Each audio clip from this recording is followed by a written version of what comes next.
Hey guys, this is RangerJoes again. I wanted to do a video on the anti-aircraft missiles and the anti-aircraft mobile launcher. If you, I started off this video with just using the Stinger, the AIM-92 Stinger, and the SA-18 Igla from the Russian side. Show some techniques here. Back when it first came out, both of those worked very well, and of course, as you all know, in the summertime, they nerfed it and turned it way back. They nerfed it so bad that it wasn't even worth carrying anymore. And I pretty much didn't, because it was useless. You couldn't get a lock when they were close, and they had no range whatsoever. In reality, the Stinger has a 4,500-meter range, which is nearly 3 miles. And in case if that was on these maps, you would definitely control all the airspace with just the Stingers. But for the most part, you don't see a whole lot of people using them. And I don't normally, but I don't know. I'll get into a fit sometimes if there's some pretty good pilots giving me some grief, and I'll carry it and I'll harass them. As you can see here, this is Carg Island. I just got up on top of this hill facing the U.S. side, and was getting locks on them and firing at them from way on their side of this hilltop here. So anyway, the SA-18, the Igla, the Russian anti-aircraft missile, has approximately 5,200-meter range in reality.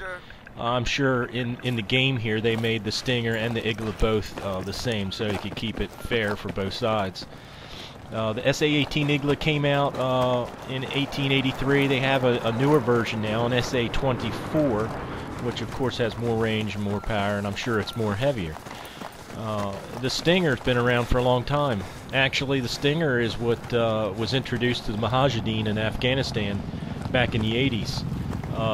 The Russians, when they invaded Afghanistan, they were putting a hurting on the Mujahideen back then, those holy fighters, as they were known.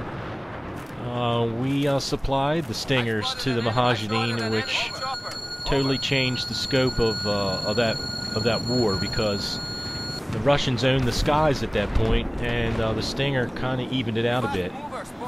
So they were shooting down those Hind D helicopters, or like a flying tank, and it definitely made those pilots have to think twice about flying through those mountain passages.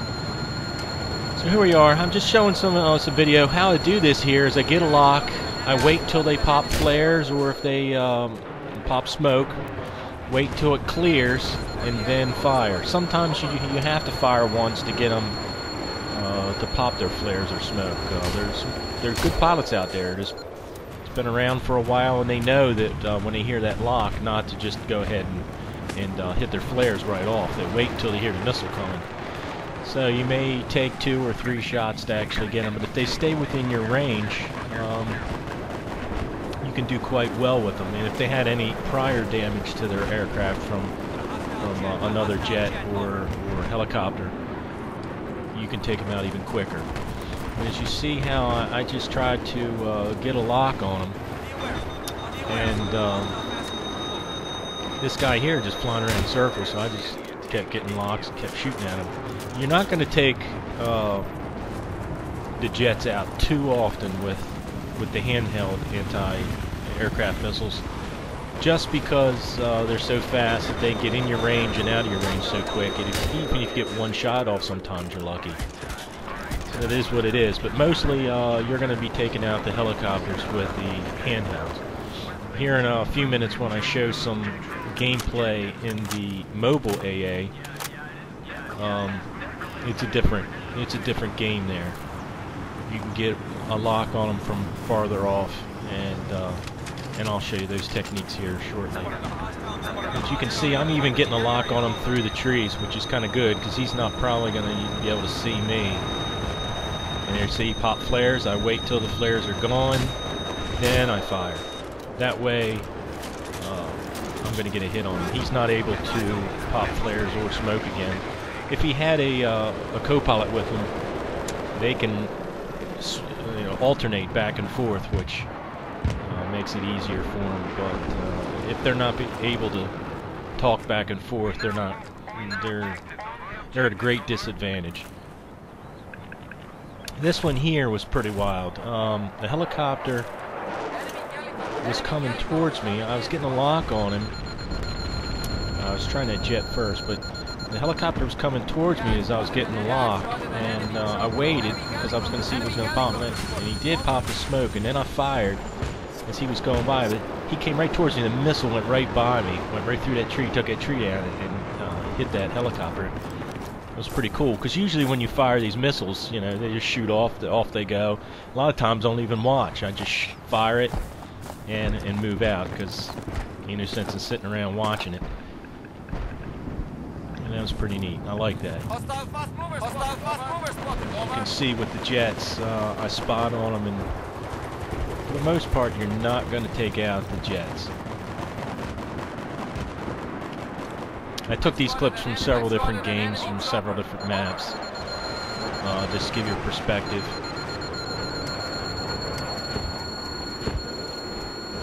So here we go. We're on Carg Island now, and I'm in the mobile AA. This is the LAV AD, and the AD stands for Air Defense. I like it a little better than the Russian, the 9K22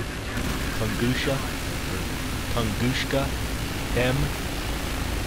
There, I got a jet. You're going to get jets in the mobile AA guns. Typically, what I try to do is I try to fire off one missile, unless I already see them pop flares or pop smoke. Get them to you know, shoot off their flares, and then fire another missile. And if they come towards me or close enough, then I'll go to the Gatling gun. Pretty much, they got to be decently close to get enough rounds on with the Gatling gun to take them down. But you can harass them all day long, even the jets. You can see he already popped flares, so I fired both missiles. I don't know what happened there. I did not. I mean, I did destroy it, but it didn't. You're not going to get as many kills. A lot of your pilots will just bail out once they've taken a hit, and they hear another one coming. They know they're going to get taken out, so they just bail out. And that's all right too, as long as you're keeping. The main job of this mobile AA is to keep the enemy aircraft busy. If you're not taking them out, at least you're harassing them. You can have them fly away. I had the Handheld, I think it was the Stinger the other night, and I was out of missiles, but I still would pull it up and lock on them just to harass them, and most of the time they will turn and run because they think a missile's coming. I didn't even have any in my tube. I was just locking on them. So you can definitely harass them as much as they harass us on the ground, and you even get a few kills. Sometimes when there's multiple targets, air will switch back and forth, and that's kind of a pain in the ass, but it's alright. This map here, what I try to do is I try to get up on high ground. In this hill here, get up in those trees, they're not going to see you unless they're looking on the mini-map while you're firing and pick you out. But, even from the US side, from the opposite side, you can get up on this hill too, and it gives you good sight. Even when I'm not taking down planes here, I'm spotting. And look at all those little red triangles down there. That's for me. I'm spotting them. Looks like Christmas down there. But I'm constantly firing a missile and going to guns, shooting off missiles, harassing the jets and the helicopters at all times. You don't want to give them the opportunity to just hover around and have free will shooting at everybody. So I'm up on this hill, I'm firing away, and I was up here for a long time. What's really strange is none of the helicopters or the planes, the jets, tried to get me, and I was shooting them down left and right. I wasn't getting as many kills as I would have liked, but I was putting you know, all of them down, whether they're bailing out or destroying them. And trying to get a couple. Look at these kills here. I'm taking out those I guess they would be oil tanks, gas tanks or something, shooting and blowing them up, and I got about 6 kills out of that. I spotted them, saw they were all down there, so I just started taking them out. I got at least 6 kills out of that.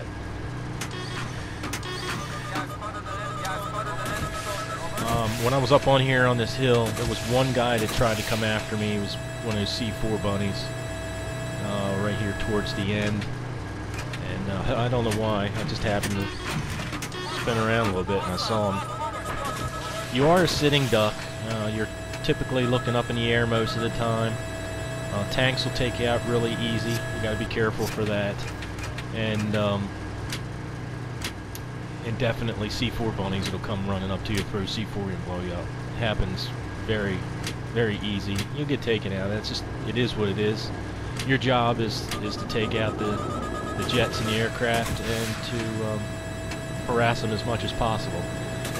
So I hope in this video that you get some ideas, get some pointers, use my techniques, fire off one missile unless they've already popped. See right there, I shot a little too soon and the missiles didn't go directly on target. But wait for that to clear out a bit, and then you fire the second missile and you go to guns if they're close enough. I'm trying to get this guy on that, up on that tower there. I could not get him. But anyway, it's all good. Use the mobile AA to harass the enemy aircraft as much as possible and get some kills. Definitely keep them thinking. Don't give them the airspace. Control that airspace. Well, we're almost at the end of the video here. And definitely comment on any of the other weapons in this game that you might want to see. There he is. He's coming up over the hill. They nerfed that. You don't get some kills as easy with this as you used to. That's alright. And give me a thumbs up. I'll make some more videos. There we go. 55. Finally got to it. I appreciate it. Thank you. Move out and draw fire.